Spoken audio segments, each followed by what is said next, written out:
I'm Anthony Cooper. I'm Demetrious Nicholson, and you tuned in to the Athlete Student Podcast.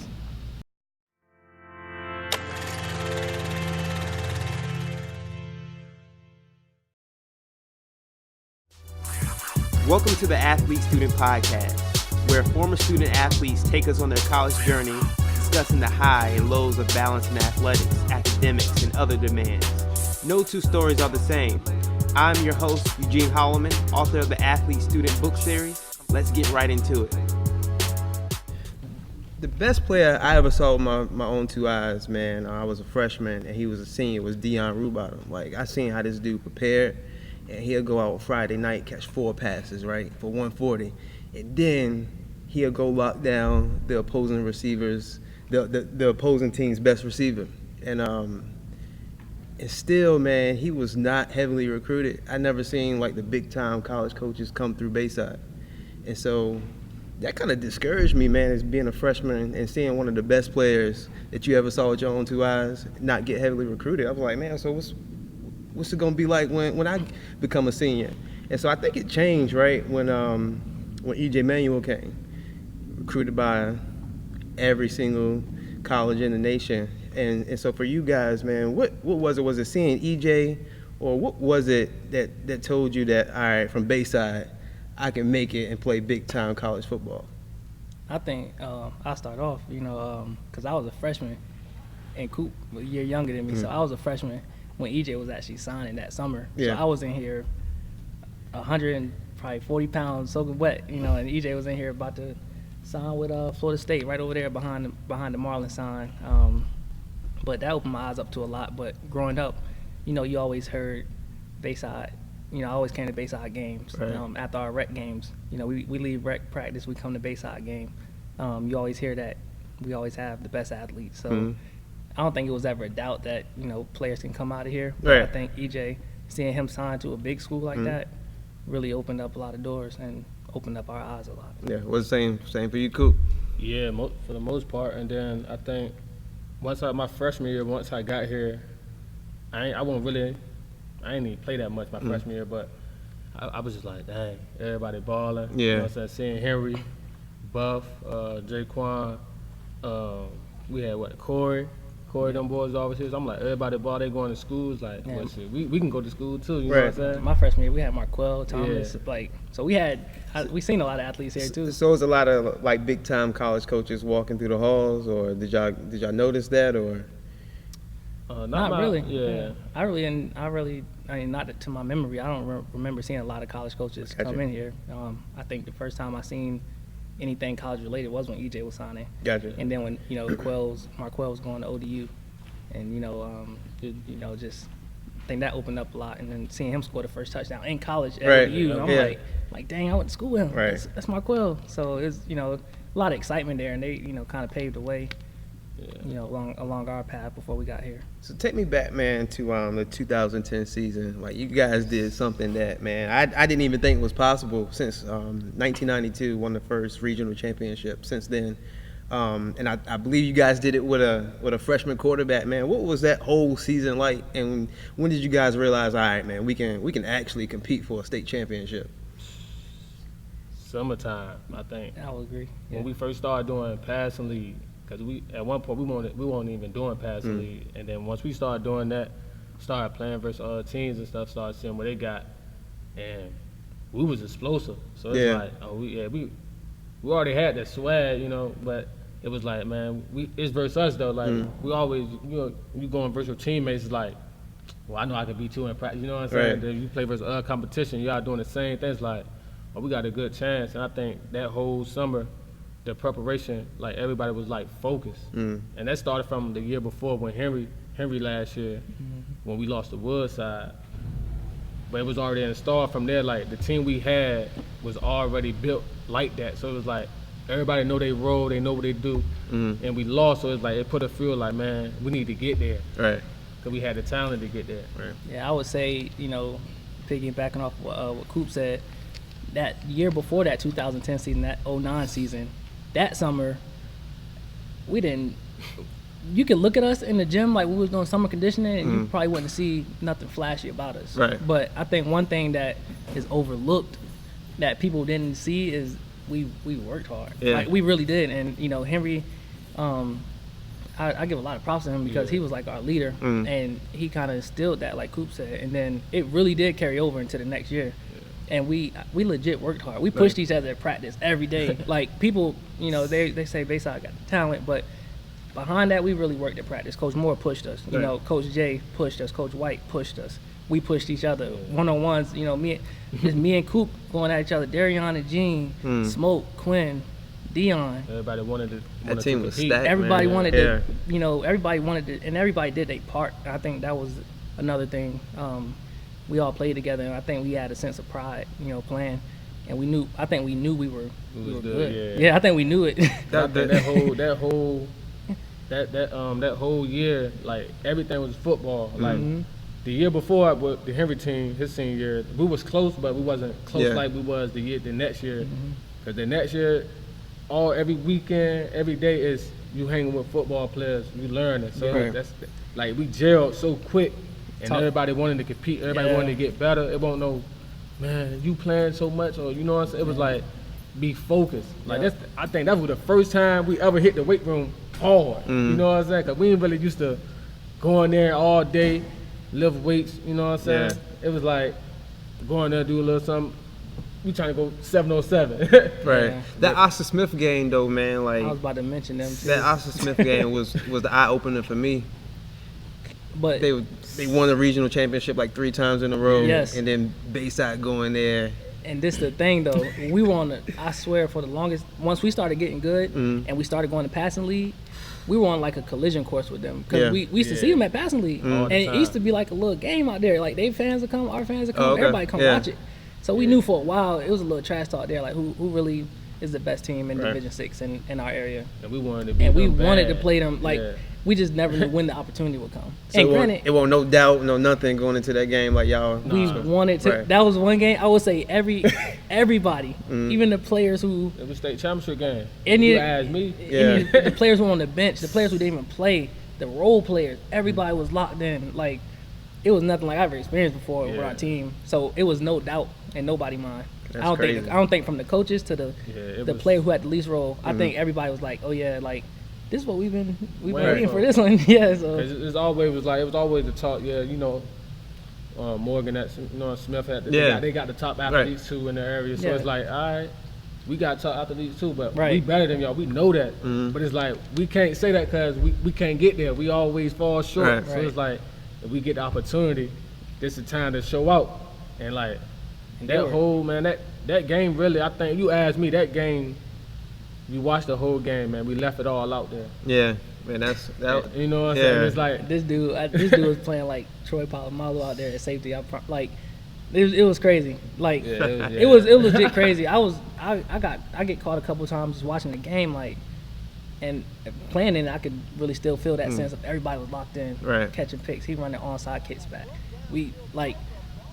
Everything. I think that game, everything was just because it was 44 to 42. Was it? At the end of the game, but it really was a blowout. Yeah, we were beating them. You really feel it. Yeah, but the momentum kind of shifted late in the third, heading into the fourth, and it made it a lot closer. And they weren't no slouch team. They had some talent. They had a lot of talent. Thunderbird. So you couldn't really put them to sleep like that. So JC, they had D1 athletes across the board too. Yeah. So let me go to this. After your senior year, Trey, man, you were the 2010 Gatorade Player of the Year, Under Armour First Team All-American, Tidewater Player of the Year, First Team All-State, Beach District Defensive Player of the Year. You were ranked the number 5 cornerback in the nation, and I believe you were only like the 4th Gatorade State Player of the Year from this area. When you listen to those accolades, man, like what's the first thing that go through your mind? I wouldn't even be able to tell you all that, honestly. If you ask me like what, if you ask me about some of my accolades, I wouldn't be able to tell you all that. I'd be able to tell you I played in an Under Armour game, right? But I wouldn't be able to remember everything. But because it was never about that though. But I could sit here and tell you I did want a scholarship and I did want to win with my teammates while I was here. So all that other stuff just kind of just happened to come with it. So I'm thankful for it, but it wasn't never about that. When did you know, like, man, like I'm one of the best players in the nation? When did that sink in? That's a good question. I think honestly, was the summer before my junior year, I went to UNC camp. That's the infamous UNC camp, man. I heard stories about you at that camp. Right, But yeah, go ahead. UNC Chapel Hill camp. Didn't want to go. Mm. I didn't. I don't know why I did. I just didn't want to. I really didn't. I Yeah. didn't like going to camps. I would go and I would participate and play hard, but didn't want to go. But got out there, and when I got out there, actually the guy, Coach Everett, I believe that was his name, he mentioned EJ. Mm-hmm. He said, you know, are you from Bayside? Like, that's where EJ Manuel from, right? I'm like, yeah, you know. Yeah. You know, I was a freshman when he, you know, was graduating and all this stuff. So, but anyways, moving forward, we was doing drills, we doing one-on-ones, and I don't know where this zone I fell into came out of, but just I did not give up a pass, and Yeah. it was like I was reacting like on the dime with everybody. Like it was crazy. Right. Reacting off of every route, every person, tall, short, everybody, and it was a 2-day camp. And then so that night, you know, they talking to me, the college coaches, and they driving me around on the little campus, like, you know, well, we can't offer you yet, but we want to, you know, we want you here though, because I wasn't technically a junior yet. Yeah. Well, technically I was, but the season didn't start yet. So the next day came around, same result. I just fell back into this zone. And I think at that point I knew I was like, I can really do this. Yeah. This is Yeah. And they gave me like a little MVP. Well, then they told me they're gonna offer me. Then they gave me like a UNC Nike Under Armour shirt. Yeah. It had the big UNC on it, navy blue with the baby blue sleeve with the navy blue Nike check. Yeah. I remember it like, Yeah. I remember it because it was something, and they gave me some shorts. Mm-hmm. So I'm like, you know, at that point I'm like, all right, I got a scholarship, I'm all right. But moving forward, I think that really kind of kicked off a lot more things. So I kept going to camps, started getting invited to other camps, Right. and I was camp hopping all up and down the East Coast, going against everybody, Right. guys I didn't know. So I think I was just really kind of just fine tuning my own thing. It wasn't really necessarily, I wasn't going to be I wanted to be the number one corner. Yeah. I wanted a scholarship, and I wanted to be good, and I wanted to be able to play. So I think, like I said, all the other stuff just kind of flowed with it. Right. You had offers from, speaking of North Carolina, you had an offer from them. You had an offer from Stanford, Michigan, NC State, West Virginia, Clemson, and of course UVA. Take me through your recruitment visits and why you ultimately decided on UVA. Yeah, so I was really big. A lot of people might not know, but I was really big on UNC. Yeah. For a lot of reasons, not because they were the first team to offer me, but just for a lot of reasons. They were. I love the campus. I love the atmosphere. I love Chapel Hill. I love the coaches that were there, but they had gotten to some issues with their team, and their coaches ended up getting fired. So that kind of took them off my radar. And then I visited Stanford, had a great visit. It was too far from home. It's too far. They told me they wouldn't they don't pay for your parents to fly out there. You get free tickets to the game, but I was like, all right, can't go here. Yeah. I need my family. I need my mom to come see me play. I mean, I want my family to come see me play. Then I visited UVA a couple times. Met Coach London. Met Coach West. Yeah. Love those guys, you know, and had a great opportunity. I went to visit UVA on Halloween, my senior year. They beat Miami and punished them. Not just beat them, they punished them. Not two quarterbacks out, I believe, catch an interception, celebrating. They got the wave going around the stadium. Right. I'm like, this is UVA? You know, like this is UVA? So I knew they had a chance to be good, and I wanted to stay closer to home. Coach London preached values more than just football, which was big for me because I'm like, I'm not gonna play football forever. So it felt like family. So and I had a great opportunity to play when I first got there, which was something that, you know, was big for me. I wanted to. I wouldn't, you know, tell players to do that now. Don't be in a rush to play, but I wanted to. And it was the opportunity there. So that's kind of how I landed there. Did you take a visit to Tech or? Yes. Not official though. I went to one of their spring games, and I had a good visit. You know, I really didn't get to see a lot of the campus, but when I was there, you know, I met Coach Newsom. I think Coach Gray was the DB coach. Really cool guys. Yeah. Coach Beamer was there, of course. You know, good guy, but it was just a different vibe when I went to UVA, and I had a more quicker opportunity to get on the field at Tech. I think I was going to be not afraid of any competition, but I didn't want to throw myself into a fight of 7 people when I can throw myself into a fight of maybe 4. Right. So that kind of persuaded me. So leaving Bayside, man, and heading to UVA, man, how did you think, like, before you even got there, how did you think your college career would turn out? Was it like NFL, like that was the goal, or what was your expectations? That was the goal. Yeah. It's always been a dream of mine. Mm-hmm. But when I got there, I was really taking it day by day. That's all you can really do when you first get there, honestly, because you jump right into it, and Coop could probably tell you too, like you jump right into it, your days are structured.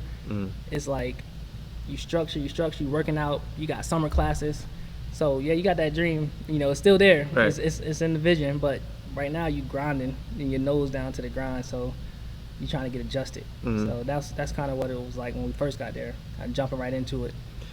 So it was a good time though. That transition that summer was good. Took 2 classes. Yeah. Classes all day, then study block, then waking up for conditioning, trying to get around the older guys. I was lucky enough to be around Chase Minifield, who really kind of took me on his wing, working out like crazy in the summer, like 3 times a day. Right. He would always call me to see if I wanted to come, and of course I was like, yeah. So he kind of took me on his wing. Guys like Rodney McLeod,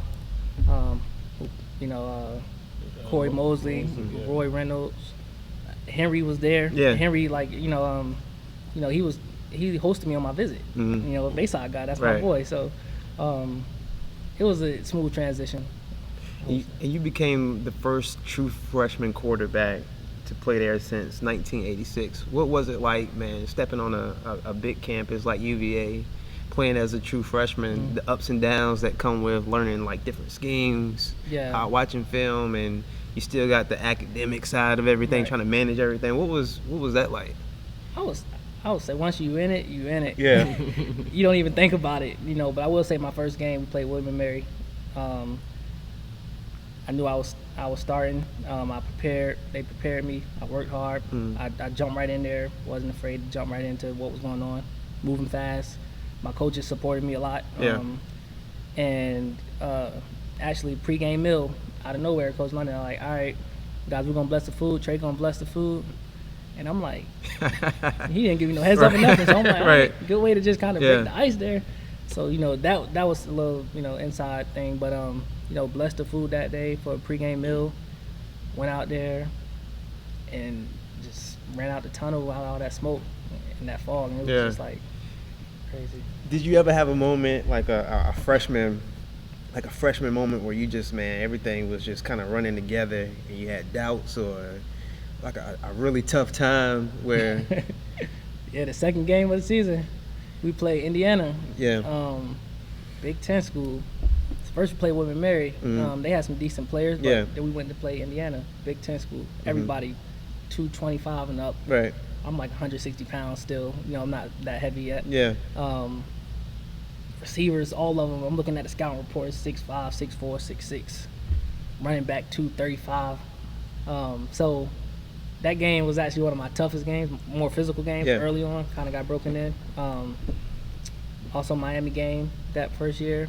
I think they were running double moves like every route. So I was like, it was crazy. Yeah. Thursday night prime time. So it was a lot of moments where it's like, this is for real out here.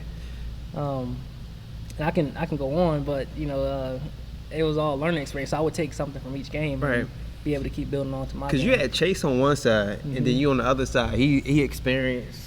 You already had to know in your mind, like, all right, they coming for me. They're not gonna come for him. So did that change your preparation, or? Oh yeah, my coach would tell me. They're gonna come at you. Right. They're gonna see the scouting report. They're gonna see you a true freshman. They're gonna see you 5'9", 160 pounds. They're gonna circle you. Right. So I wasn't, it was exciting though. Yeah. I think it was more exciting than anything else. It was tough at times. Yeah. It was tough. It was times where I'll get beat and I'm like, I don't know if I can really do this. But then I'm like, all right, I know I can do this though, for real. Everybody gets beat every now and then, it happens. So my teammates really supported me though. Like having guys like Chase, Rodney, the whole secondary.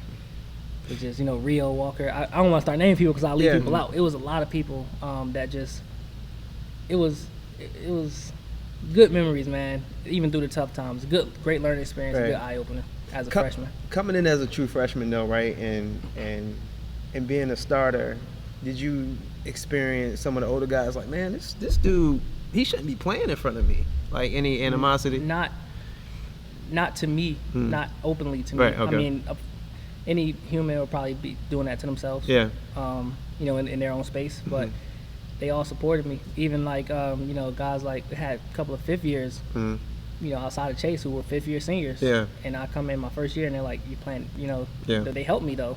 They That's helped me. what's up. They were leaders. Right. And I really took my hats off to all them guys. You know, they like Rio Walker, like Dom Joseph, even Draquan Hosky. He wasn't a fifth year yet, but he was an older guy. But they all helped me. Right. They, you know, any question I had and I had to come to them with, they would answer it.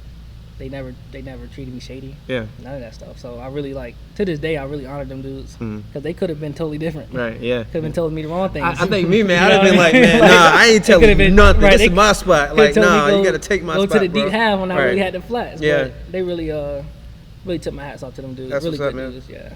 So, Coop, man, going to you. You graduated a year after Trey did, man, but you were a legend in your own right, man.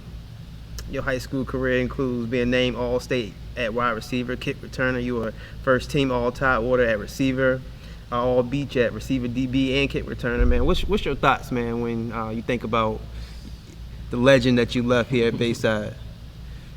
I mean, I'm just truly blessed for real to even be like considered like one of the top players that come out of Bayside, especially with all the great players that came before me, and then like Trey, Henry, all them guys.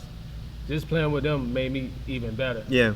Even though I, like through the past, I just slack a lot in high school, but I think I gelled at like the right time to like buckle down and take it serious, like, you know what I'm saying? Right. You had offers from, of course, UVA, Boston College, man, ECU, Hampton, JMU, Maryland, ODU, Richmond, Tennessee, Vanderbilt, Virginia Tech, Wake Forest, Western Michigan. Man, why UVA? Did Trey have something to do with it? Did Henry have something to do with it? I mean, go through your recruitment process, the visits that you took, and why you ultimately chose to go to Charlottesville. Yeah, well, UVA came here. They came to one of our practices out here when I first even talked to like college coaches. They came to see Trey actually, and they seen me out there, pulled me to the side. Was like, man, we like your game and all that. And from that day, they started looking at me, and then I started heading the camps with Lily and them. But the recruiting started. It really hit me hard when UVA offered me. Yeah. Cause Was they the first person? Yeah, UVA were the first. They were the first school to offer me. I talked to London, great dude, man, just laser focused, and I really respect him because it was never about football. Every time we talked, it was always about family and how you doing. You know, it was always like that. So his connection really held me to like a higher standard for myself. Like, man, when I go to the other schools and see what they talking about. Right. So that's why UVA, they was always top on my list, even though they were the first school to offer me. But then all the other schools started coming. Tech, I just knew when I got Tech, I was like, dang.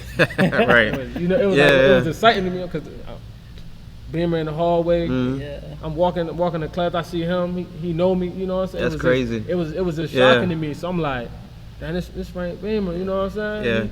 How you doing? Want to offer you? So I'm like, it was just the recruiting thing, man. I swear I enjoyed it, but when it actually came down to it, it's like I already in my mind I knew where I was going, but I didn't know. Yeah. And then like I was like, man, I got to just pick what's best for me. And at that time, I had Tennessee, UVA, and Vanderbilt. I really loved, man. I love Vanderbilt. Like Nashville, man. I love Vanderbilt. Nashville. And I ain't never get to get down there, but Beatty, he a great recruiter, man. Like he had me, like it was I was there, and then like the day of, it was just shocking for him to tell me like he was going to a new school. Oh, okay. So it's like, oh man, I'm like, I don't, you know what I'm saying? It was just one of the back burns, but a lot of people don't even know. During the summertime, me and Eli went on a visit it wasn't even like a visit. He just woke up and we went to UVA, visited the whole campus, and I first met my boy EJ. They were telling us about the school. I'm like, yeah. I think y'all was gone that summer. Yeah. I was like, man, he was like, what Trey? He was like, oh, Trey, that they all gone. You know what I'm saying? I'm like, all right. So we was out there talking in London, meeting all the coaches. And they were telling me about Coach Moore. Mm-hmm. Now, man, I'm thinking they talking about down there Moore the whole time. Yeah. It's tripping me. Like, Coach Moore used to go here. He was a beast. I'm like, for real? Like, yeah, 'cause he used to tell me stories. I'm like, okay, all right. So I'm confused the whole time. They talking about a whole different Moore. Mm-hmm. And I sat in the office with London. We talked about family, his faith, and he sold me right there. That day, I knew I was gonna go there if I didn't go to another school. UVA was gonna be next in line. So the day of, man, when I committed, my whole mindset was I wanted to get everybody else on board. Mm-hmm. Cause it was like me and Eli, that's like one of my best friends. We talked every day, like recruiting wise, like what school you going to? Let's do this, let's do that to get the little hype up. Yeah. It was like, yeah, let's do it then. But ultimate at the end, everybody joined forces. Like, man, let's go to the home school, in state. Let's be a powerhouse because the talent we had in my 2012 class was off the charts, man. Yeah. Speaking of that, man, there was this is for both of you. There was a detailed Washington Post article that came out in 2014, right? And it mentioned Trey, your name, and it mentioned your name too, Coop. And it was talking about how 757 players. It was starting to be a pipeline to UVA. Tech fans were angry about that. And Chip West, who coached me at JMU, a really good dude, man. It came out that your godfather, Lee Snead, right, Coach Lee, he coached me in Little League, man. I have nothing but utmost respect for him. But between the two of them, it was 420 calls shared, right? It's public information.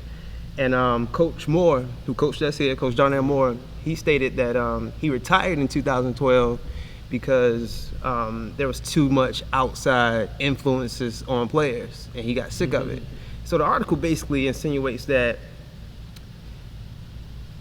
the connection that Coach West had with, I guess, y'all mentor, Coach Lee, he pushed y'all. Yeah, he pushed y'all to UVA. What you say about that? I would say, man, Coach Lee, a lot of people don't give him the respect, but if you really think about it, man, he actually was the first person that even get me there. I ain't know nothing about like the recruiting process, schools. I thought you come to high school, play football, pick a college, and go.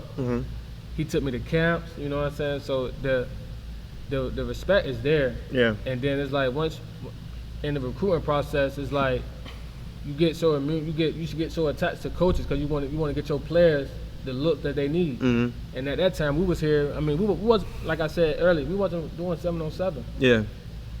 And Lily, they was pushing for us to go out there, so they ended up making it happen. So when we going on these camps and stuff, they taking us on the road trips, meeting coaches. So it's like they connection was better. Not saying down there Moore didn't have connections, but we was for the outlook of we was going to the colleges. They were taking us there, so it's like they had the most influence sometimes. Yeah. But think of most of our players, me, Trey, Smoke, all us, we all played in the same area.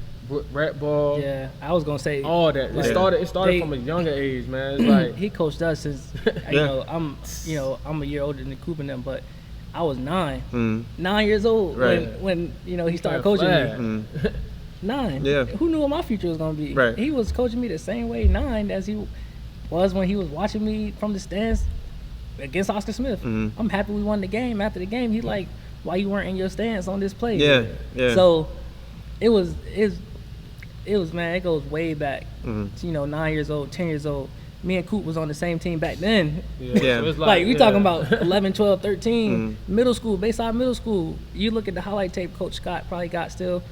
We sharing touchdowns. Right. We run up and down the field. So it goes way back, man. So he was definitely. I think his connection was more bigger because he actually was getting players scholarships.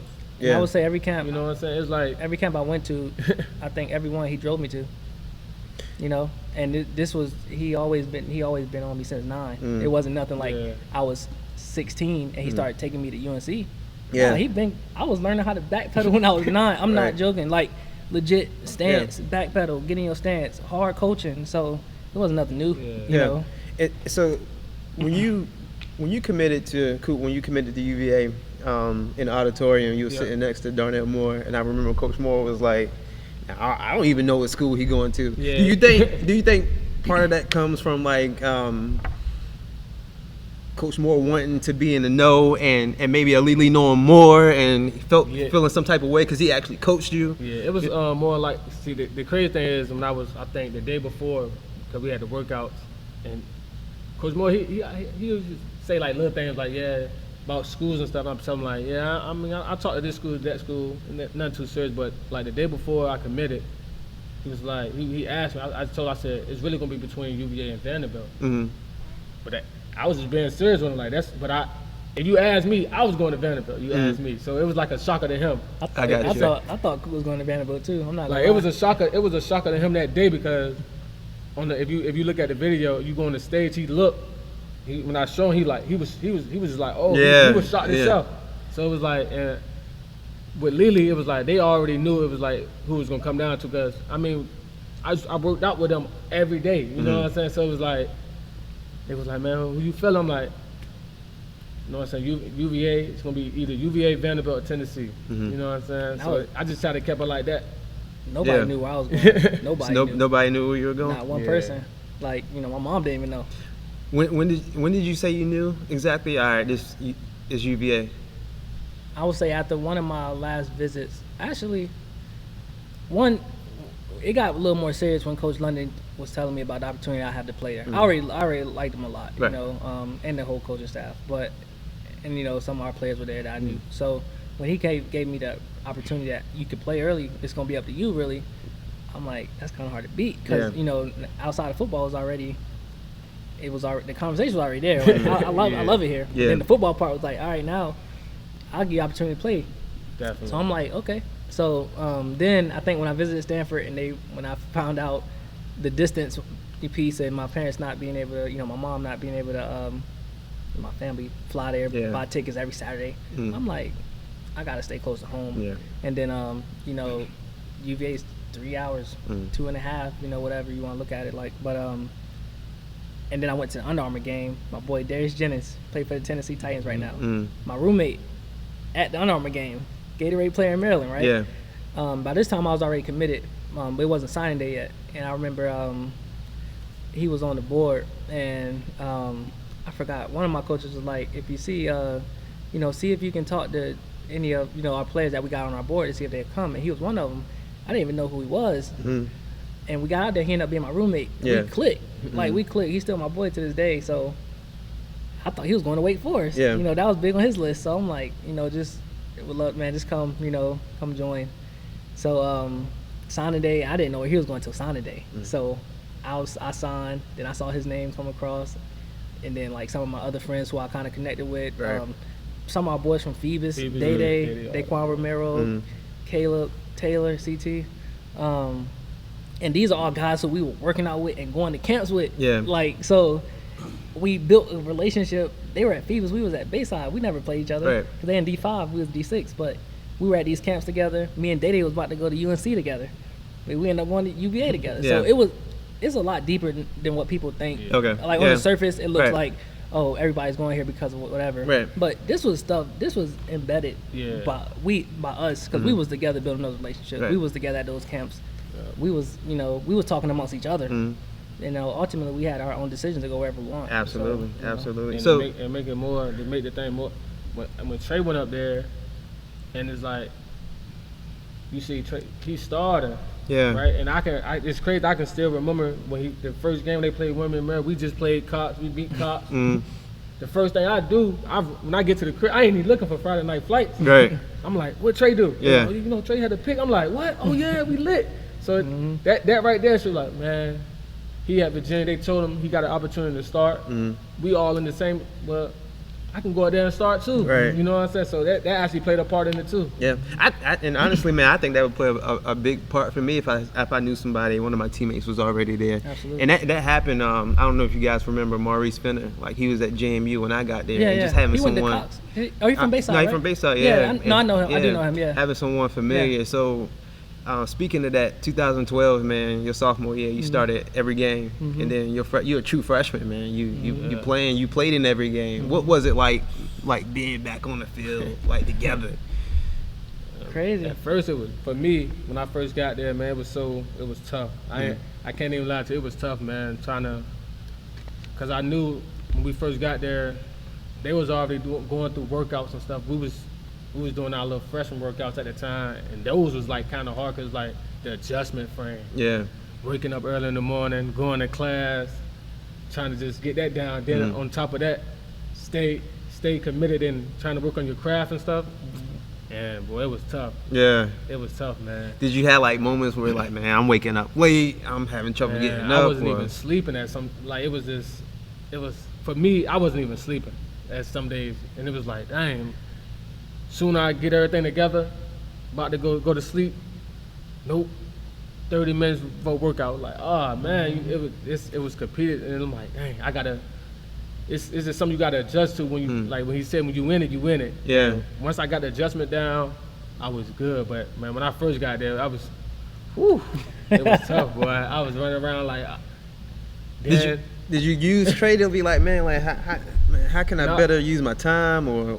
We was like, it was like we were kind of on different schedules, honestly. When we first got there, it was like the upper class, they was on their own little lifting program. Got you. And they were trying to work us in there. So it was like, we might see them after we work out, because they come in to work out, you know what I'm saying? Yeah. So it was like, hey, what's up? Right. But you got to make it to class, you know Right. what? So it was like, we'll see them throughout the day, and then most of the time, man, when you get done with class, you be dead tired. You know what I'm saying? We had to go to tutoring, study hard, that to all the way to take like, up your whole night. You know, it was just.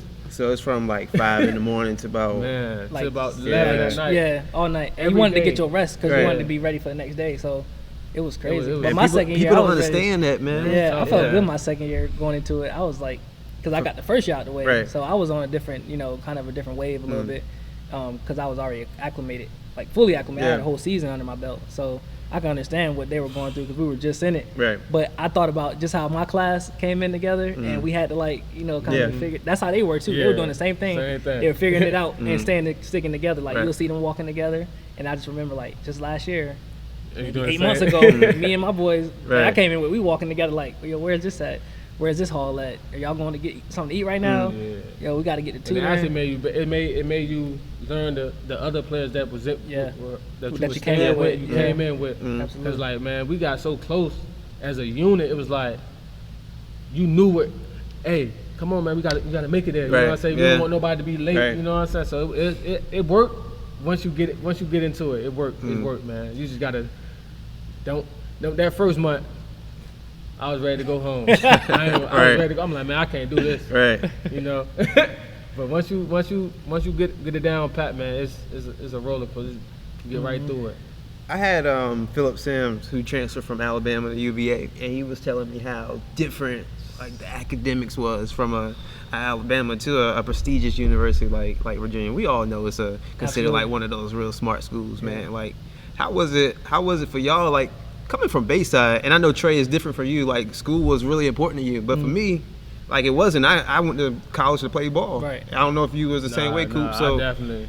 how was that? Like, what was Boy. the academic level? And you guys had two different perspectives on it, though. But what was that like? Shout out to Phil too, because Yeah. when I heard Phil was transferring to our school, man, I was ready to do a backflip. Right.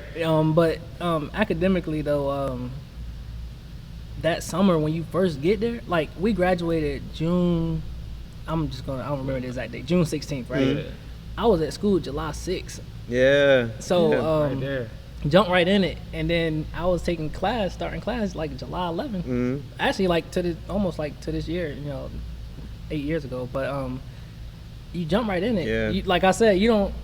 You do not have time to like stop and think. Right. And the time you do have to stop and think is when you're in your room, in your dorm room, and that's the time where you feel like sometimes like I'm ready to go home. Like I don't know if this is for me sometimes, but I think for me it was you gotta everybody. It was different for everybody. Yeah. You gotta find what works for you.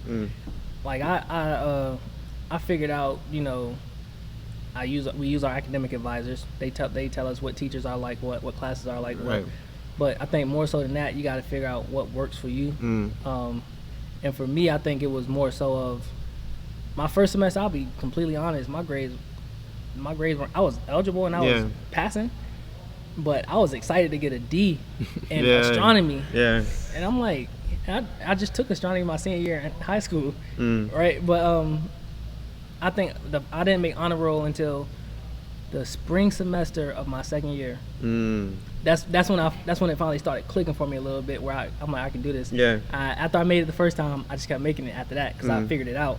But I think everybody has that time of, you know, they got to figure out how it works for them. Yeah. So. But you, Coop, I remember, man, when I first went to college, I didn't even know what a credit hour was. Yeah. You know what I'm saying? Like, I don't think they really taught us that here at Bayside. I had no college readiness, man. But I knew it was gonna be a struggle for me when I took the SAT, man. I'm like, I can't. Nah, this too much. Right. So then I ended up like, it was like, man, we'll take the ACT. It's easier. You'll have more time with it. And I took the ACT probably like 6 times, and I finally got in UVA the last time I took it. So it was like, all right.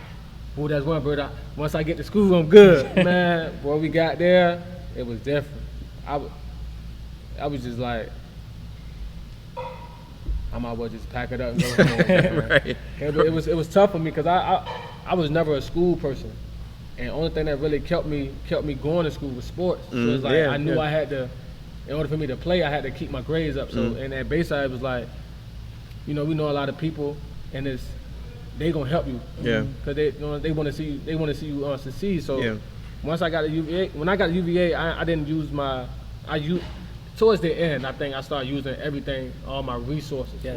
When it was too late. Yeah. You know what I'm saying? Like in the beginning, it was like, nah, let me do it my way. And it won't work. And I think that would kind of mess me up a little bit. And it could be really overwhelming. And it was tough, man.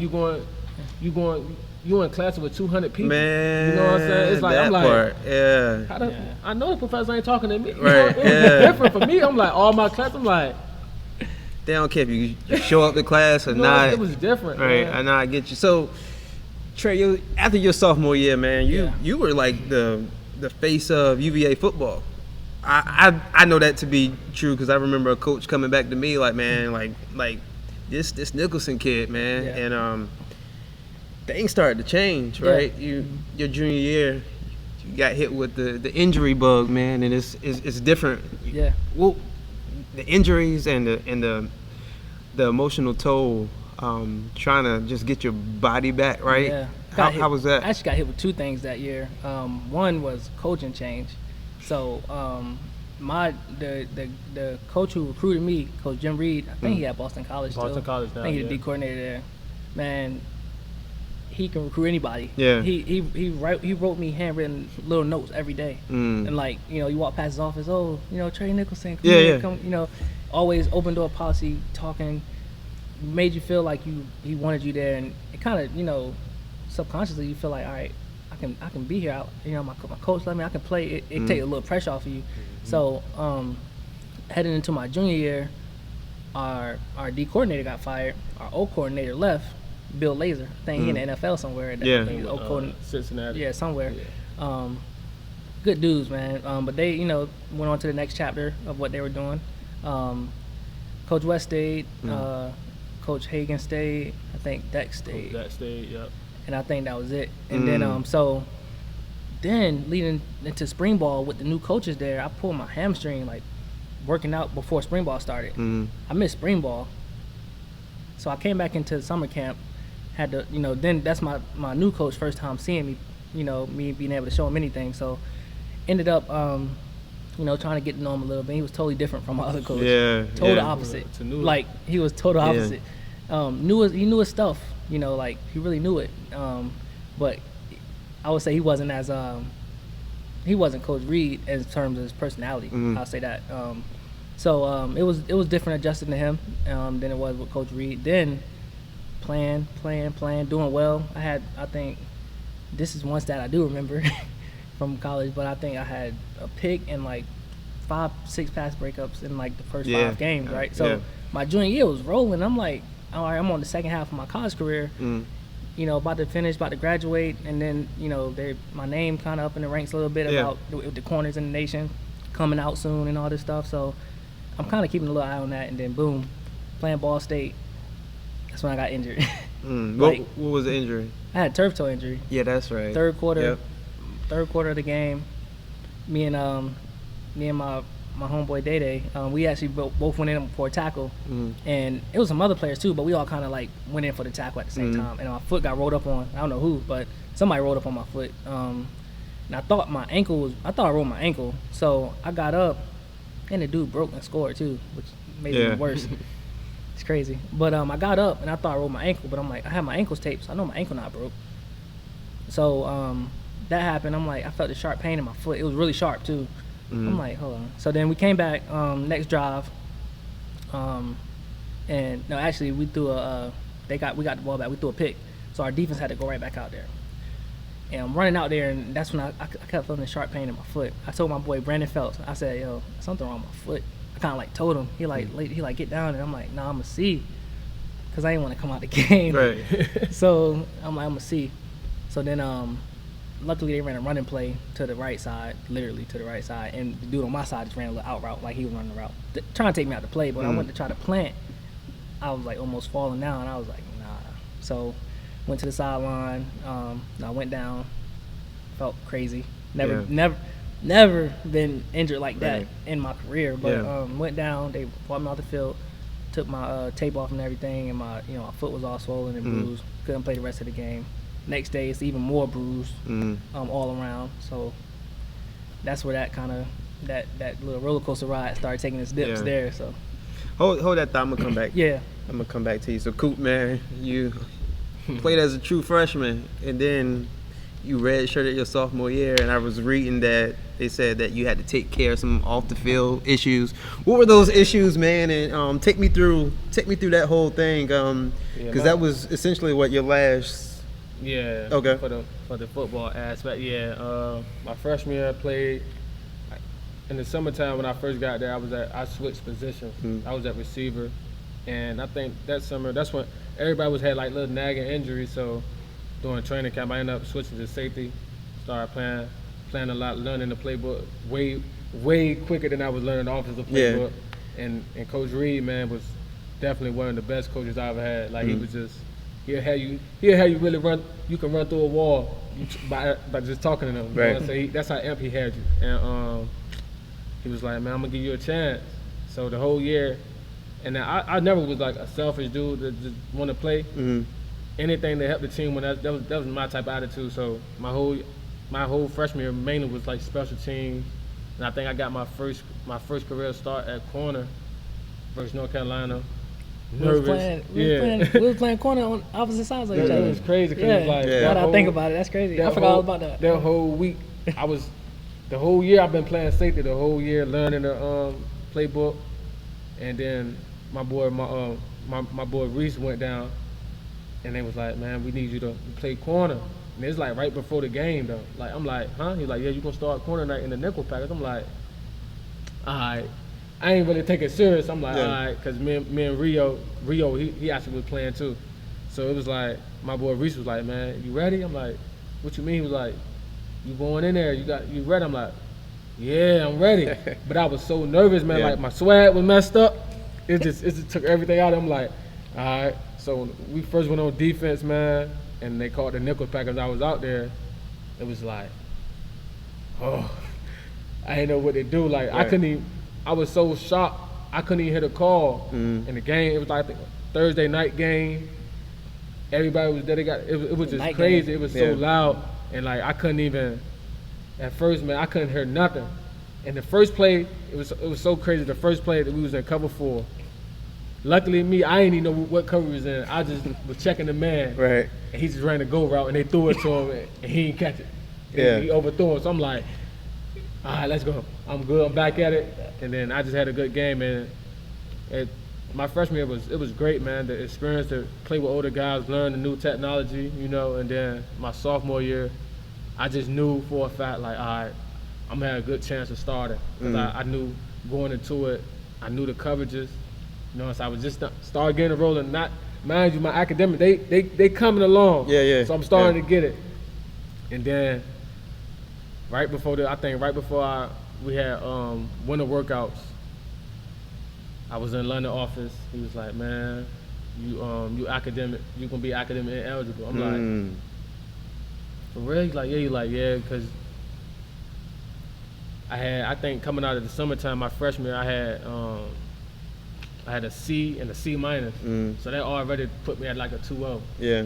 And then during the school year, it got rough because we was losing. So you know they all play a toll, and when you lose it, you ain't trying to enjoy it. So it's like, man, class, I might skip a class or two, you know. So it was just rough. And then that summer, I missed the first summer school session, and I actually really needed to go to that session, but I ended up doing the last two. Why you missed though? I was ready to go home. Like for the summertime, it's like the summertime. I was so fed up there. I wasn't fed up and mad. I was just like, I just need to go home. You know what I'm saying? Get me back. And he was like, man, you need to take this class. But at that point, that's what I was saying earlier. Like I didn't use my resources. I didn't contact Dean, most of none of them. Like, hey, do I need to take this course? You know what I'm saying? I just when everybody was leaving, I was with everybody. I'm gone. Right. So when we came back in the second session, I took the classes.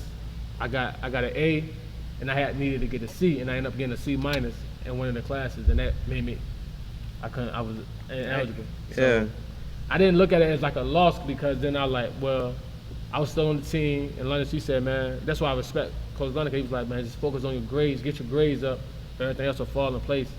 And I think that year, my redshirt year, probably one of my best years in school, period. Like I had a 3.0. So why not? I mean, you got 3.0. You back eligible junior year. And we're going into camp. Coaching changes. Tanuda ended up coming, so it's like everybody back on the same plane and trying to learn the playbook. And in my position, it was Ant Hurst, Brandon Phelps, Rio, me, and probably like two other dudes. So it was like Wahi, yeah. So it was like they actually had the playbook, more knowledge of the playbook than me, because mind you, I didn't even my whole sophomore year, I wasn't even in the building, you know what I'm saying, for real. So it was like mainly like go to class, tutoring, back to the crib, you know. So it was like that most of the time. So it was already tough for me. So once I started, I think I went from like number 2 on the depth chart to like number 7. So I had to work my stuff back up. And then was that like a mentally, man, I was at one point I was drained. But then once I just knew my mindset was, well, I got to do what I got to do, you know, I got to step up. And once that started happening, everything started going better for me. And then I got hurt. I'm gonna pick that right back up. So I'm gonna go back to you, Trey, man. You redshirted. Yeah. So was it your junior year? Yeah, I ended up missing the rest of my junior year. Yeah. And then we decided we were gonna try to just keep doing rehab and let my foot heal on its own. So it was a real slow process, man. I was in a walking boot. I was on one of the little scooter things for a while. Then I was in a walking boot for a while. Then finally started easing my way out of that, and then tried to get back into running, doing drills and everything. And it was just still this like constant nagging pain, which I was trying to ignore at first, honestly, because I'm like, man, I can't keep sitting out. Yeah. You know, because that becomes a problem, which it did for me, honestly. But I'm like, I can't keep sitting out. So I was trying to ignore it. I went through spring ball. Spring ball was a struggle for me. I was trying to work my way back, you know, trying to still, you know, prove myself to, you know, Coach Tanuda, even though I played inconsistent because I only played 5 games. Yeah. The rest of that, you know, it's next man up. So went through spring ball, and then after spring ball, I'm like, you know, I went to the trainers like, look, this something ain't right still. Yeah. So I started going back to the doctor and everything, and then I ended up having surgery after spring ball.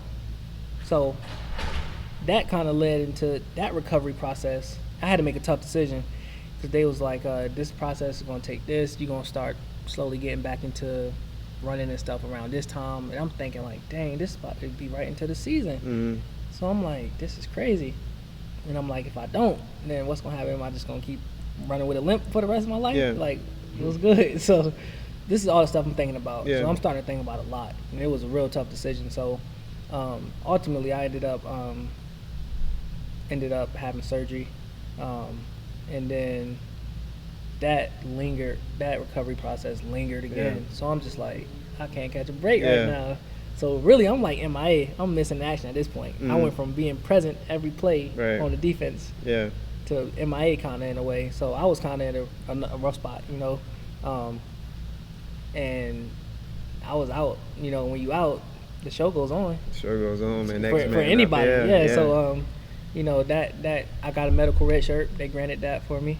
I was lucky to get that. Mhm. And then so I really missed like my junior year, Yeah, then next senior year. Then I'm trying to come back. So at this point, I'm like a year and a half out. So then that, you know, and we had a lot of good corners. Mhm. Like I love my boys. They was ballers, all Yeah. of them. From safety to corner, Reese, Tim Harris, Hosky. I mean, everybody Walt. could play. Yeah, Walt. Was it? We was stacked, Mhm. you know. So it was really like a deep uphill battle. So I came back my 5th year. Yeah. Then that's when I was in grad school. So I tried to turn a positive to a negative into a positive. I'm like, I gotta get something out of this. So Yeah, I had absolutely. already finished school because Yeah. we graduated, you know, from being a summer school early. So we graduated in 3.5 years. Yeah. So I still had to be in school in order to play. So they were like, we have a grad program, master's program. You Mhm. have to, it's 1 year. You have to be in summer school all this summer, Mm-hmm. like right after you graduate from Yeah. your undergrad, literally. So I'm like, all right, might as well. Like, Right. it's, you know, it's free. So that kind of helped. That's helping me out now, honestly. But Yeah. I was real spotty in playing at that point. My 5th year, I was in it. I was out. Some games I wouldn't play. Some games I played a lot. Yeah. Some games I didn't. Some games I was in and out, Yeah. here and there. And then it was like, at that point, it was just kind of, you know. Did you know at that moment, like, man, like,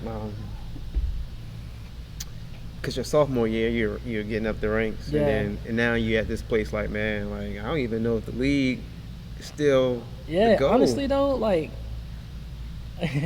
I felt like I still felt like I could play in the league, like yeah. because I kept up with people's stories. You know, Yeah. it's a million ways to get there. Everybody Yeah. has a different story, so it was never a moment where I'm like, I don't want to do this at all. But I felt like I lost a lot of value. I will say that for sure. Lost a lot of value, which understandably with not playing, they don't see you. Yeah. You got injuries.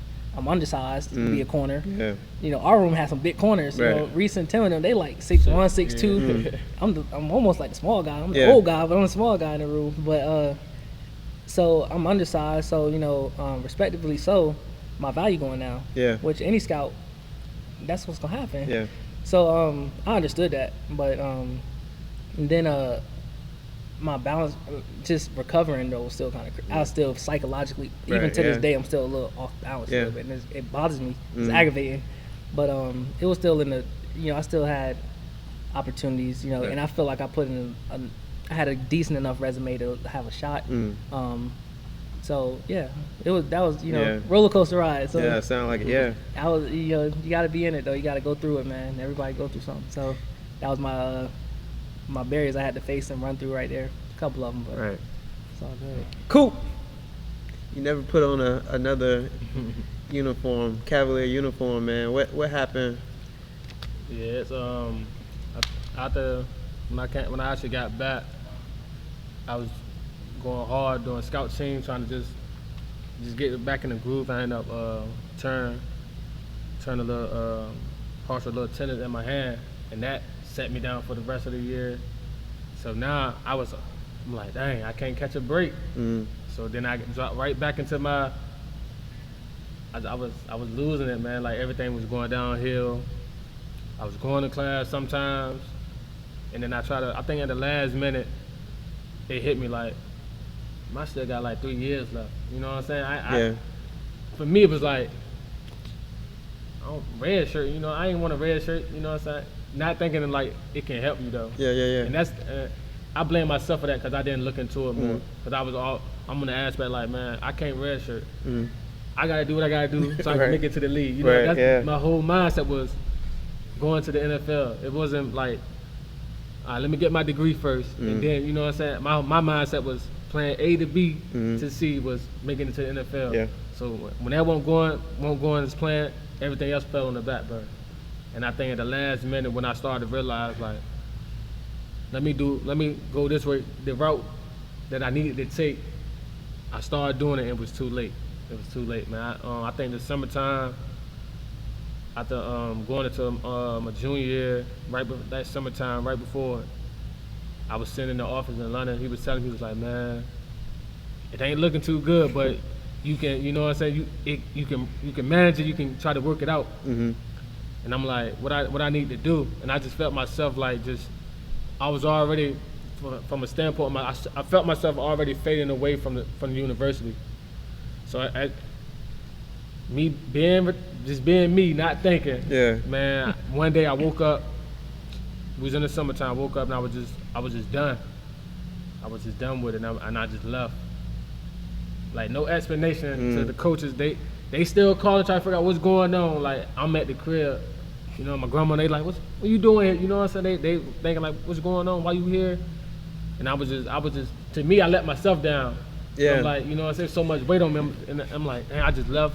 I ain't know the rules then. Like, when you leave, you got the transcript, all this other stuff. So, that whole, man, I think that summer, it hit me like, wow. And the worst part about it, I had my daughter, my sophomore year. And I'm like, well, I got to do something. You know, I can't just be at the crib. Yeah. Cause at that point, I know I'm not a school guy. And all I really know, I play sports, man. That's my ticket. So I'm like, I gotta find a way to get back into the groove. So luckily, I had a chance to get back into UVA. Talked to London. I had to do something. I forgot. I had to pay some money to get my transcript and all that stuff back together. And I was gonna go back, talk to Dean Most, got a letter recommendation from her to get back into the school. But I think at that time, London was leaving. Yeah. Got the fire issue, and I was back to square one.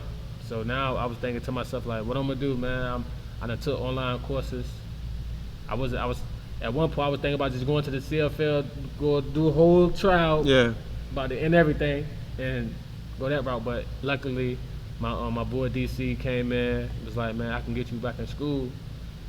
And I'm like, well, you know what I'm saying? Where at? You know what I'm saying? I'm thinking like, well, I can go back to a D1 school, but eventually it's like it led me to going to Division II, Virginia Union, which was a good idea for me at first until I got there. Yeah, it's a big difference, man. So what happened at Union? Got the Union.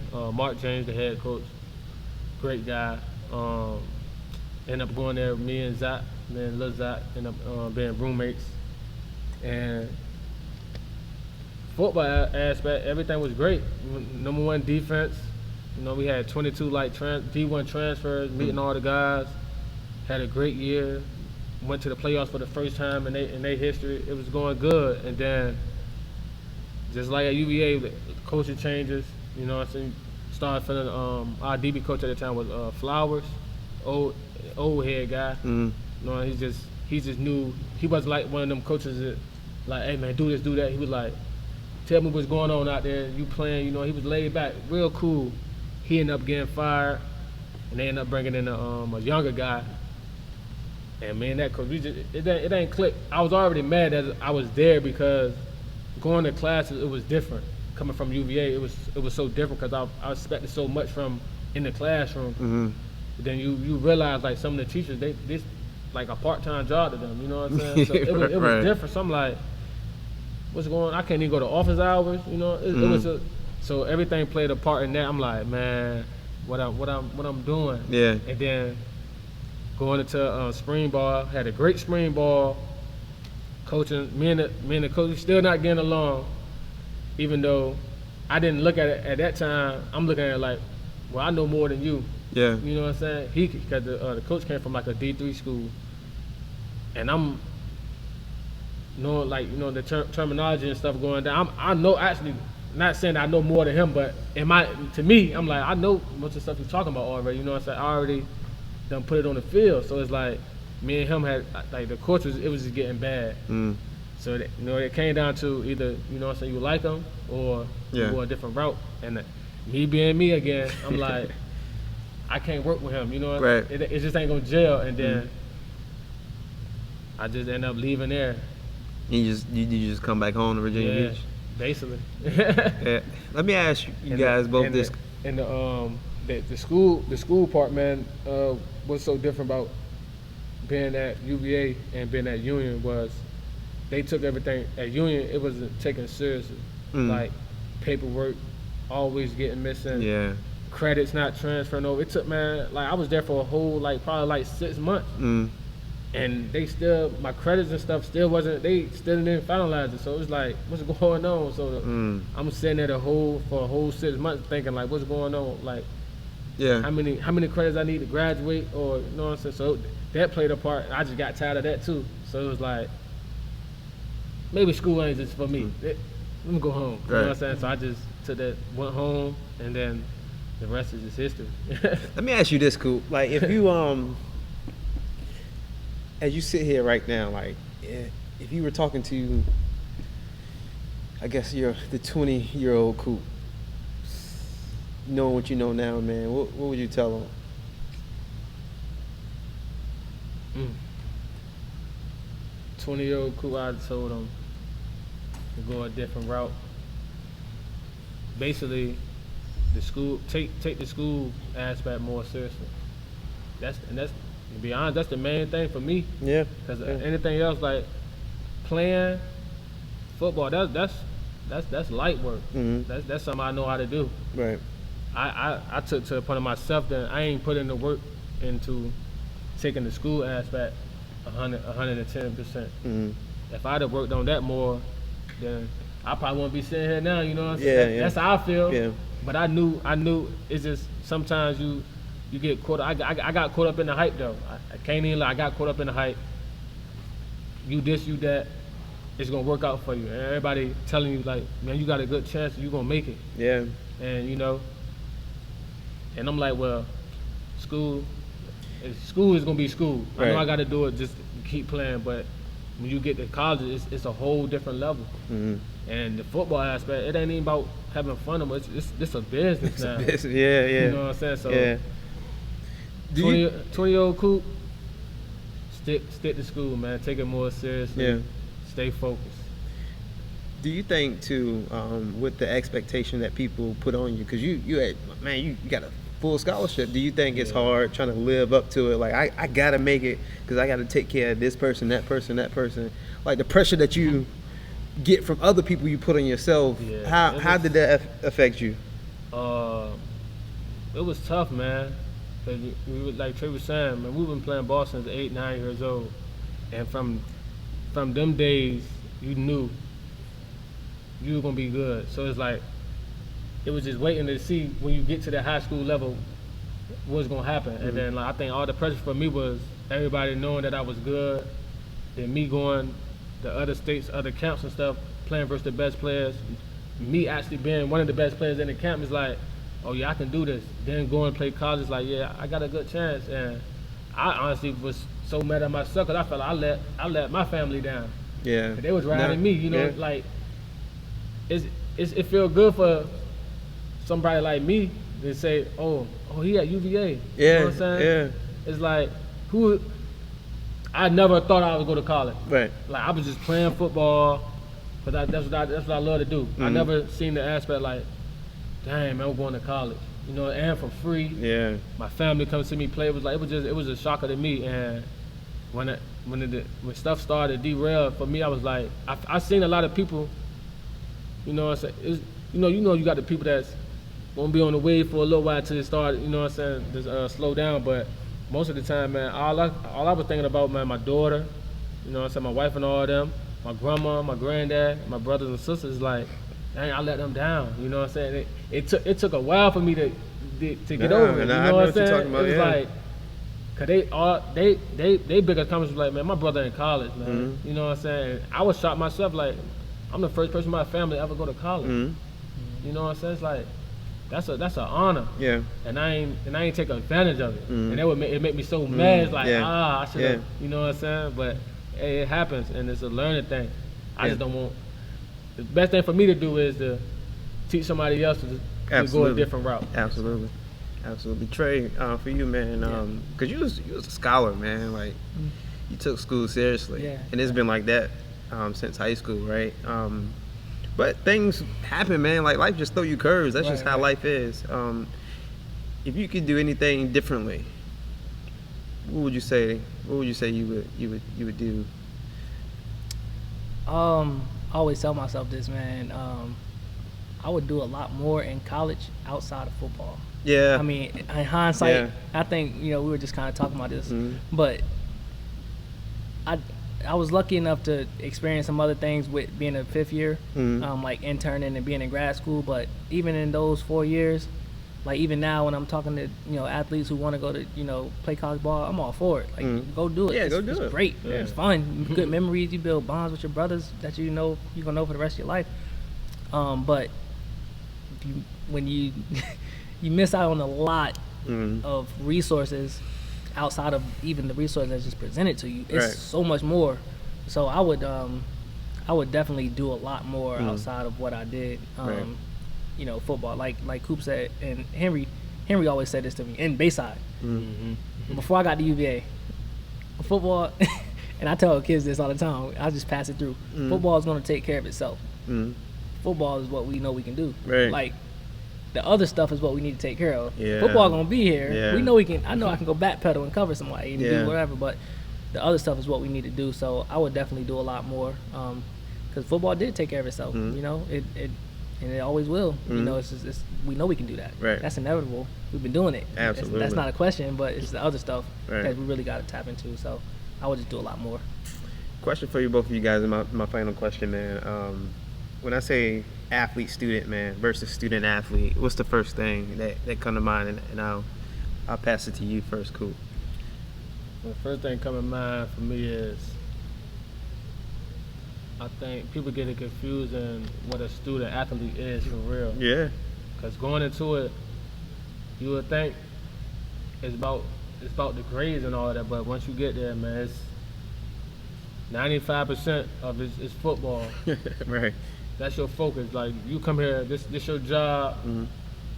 Get this down, and the rest take care of itself. At certain schools, but it's like it's not. It's so challenging, man. When you go to a school like UVA, you have to be, you got to be on top of your studies. Because either if you don't, even missing one class will put you behind for the rest of the year. So it's like, you got to be on top of it. And the student athlete thing, I don't think they should use that. I really don't, because it's not like that's good. I don't think they should use it, because a lot of people think it's gonna be that way, but when you get there, it's not, man. And being an athlete in college, man, is so challenging. Like, waking up in the morning, your day can probably consist of from 5 in the morning to 11 o'clock every day, no breaks, you working. You know what I'm saying? It's hard.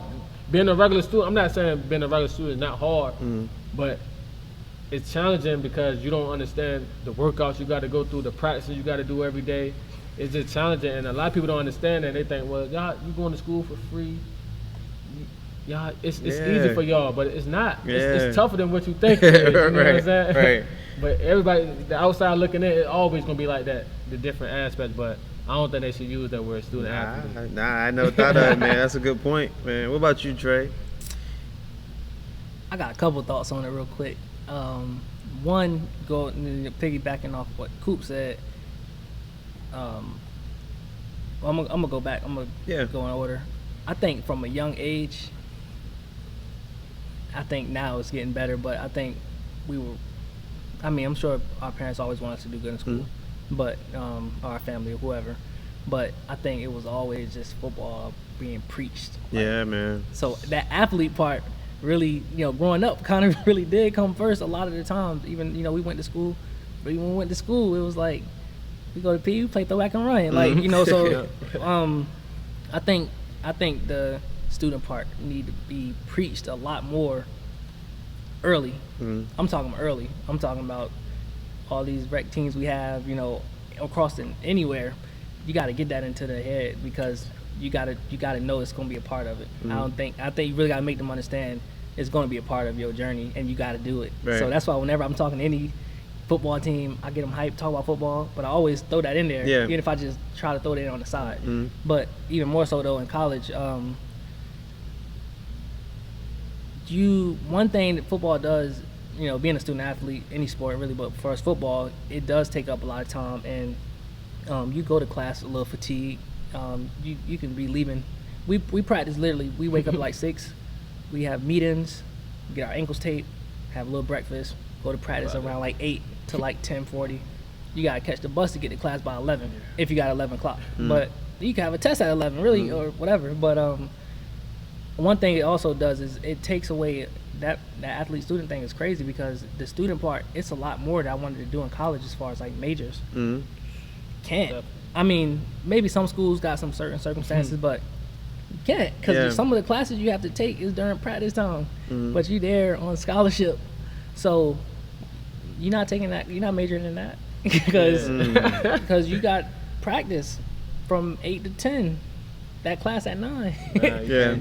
So it's. I feel like it takes away a lot, and maybe some schools have different circumstances, but I do think that athlete-student thing is for real, and you go to school. That's why I would say I would do a lot more in college. I would get a lot more out of it than just being an athlete. And I feel like I had an opportunity to do that, and I took advantage of it. But I think at a younger age, that student part need to be preached a lot more. Going back to what we were talking about, football is going to be there. We know we can do that. And I think if you put that part with it early, plan it early, it'll follow through. And then, and school is not for everybody, honestly. But that's why you get it to them early. Like, it's going to be important if you want to do this. Right. But then when you get to college, you got to understand when you're going on recruiting trips, visits, see what you really can do. Because they'll pitch it to you like, you can do this. Oh, yeah, we have that major. You can do this. When you get there, it's like, nope. This is what you can choose from. What you want to major in. You tell them this. They're like, well, they throw something back at you like, well, see, the problem is, it's like the problem is, like, I thought I could do this, right? So, that athlete-student thing, man, I think, the student, like Coop said, maybe they can come up with a different terminology for it, or maybe they can pitch it a different way. I don't know. That's something that might come about in the future, but I think they got to be a lot more transparent about majoring and about class schedules and about, really that class part. I think, man, too, we it might be the classes too. You really need to make students in high school or middle school, whatever you want to do, make them take the courses that you need to get into college instead of prolonging it until you get to college and you don't understand it. You know what I'm saying? So it's like, why not make them take college courses now? Right. So they gonna it's already installed in like, okay, that's how college gonna be ran. Yeah. You know what I'm saying? When you get there, you trying to figure it out, man. Yeah. And sometimes it can take you a year or two to figure it out. And I think it's hard for us, definitely coming from Bayside, is like, the only way we can get to college is if we get a scholarship. We can't really afford to pay for college, man. Like, and so when we get there, we owned by the academic. Not the academic, the athletic department. So it's like, and you trying so hard to make sure you're doing good in your sport so you can stay on track. Right. Like, and it's that time. Sometimes that get overwhelming too, because it's like you putting so much work in, and then it's like you ain't getting what you think that you're supposed to be getting. It's like I'm doing everything I'm supposed to do, and I'm still lost a little bit. You know what I'm saying? So mentally, you got to give everything to your sport, right? Yeah, and so you preparing for practice. You watching film. There's a lot that goes into it, and you competing. Every single day, somebody can be ahead of you. You got to come back and compete harder. And you trying to tell me to go sit in the class and be mentally sharp the whole time in a 60-minute run? Or you about to play against freaking Florida State, and you sitting in class and they got whoever and you watching film, you like, I gotta get ready for this because I'm on TV with this. I'm just sitting in this classroom right here. There's so much. So it's like, the pressure. Yeah. The pressure is for real. Yeah. But going back to something, I think you asked Coop real quick about the pressure of not letting people down. The realest thing I ever heard when I was getting recruited, I was at Clemson. We were sitting at a table. Dabo Sweeney was there. Some of the other coaches. We sitting there. It was in summertime. There wasn't a lot of players there. And the dude asked me, the coach asked me, what did he ask me? Why do I play football, or why do I want a scholarship? One of the two. One of the two. And I said, so I can. I first mentioned my family, so I can help. I can probably try to make it and help take care of my family. So they can see me. I started talking about them. He cut me off, like smack in the middle of me talking. And I'm like, kind of rudely, really. I'm like, dang. And he was like, he said, your family gonna be your family. And I remember this like no tomorrow, man. He said, your family gonna be your family. And he said, your people who are in your corner gonna be in your corner whether you playing football or not. And then like the conversation from that went, I switched it like, well, so I can, doing this for, like more so for me. And what he was getting at was something like what Coop said, when stuff started getting a little rocky, you had them people that fell off. You had the people that was riding your wave. Naturally, people do it, right? But then when stuff get a little hard, people fade, some of them, besides the ones who really in your corner for real and who's been there before it's even started. So I think that's what I thought about that when you was talking about, when you asked me that earlier. But it was, the pressure's for real. But, always, learned a lot, man. Learned a lot over the years. So that pressure, a lot of wisdom. Yeah. Let me wrap it there, Tony. I can talk to these cats forever, man. Where we at, Bo? We got to at least be. I was about to say definitely longer than normal. Man, like I had so many questions, man, but I just want to let y'all tell y'all story. Yeah. Ain't us tight, man. I appreciate y'all, man. No problem.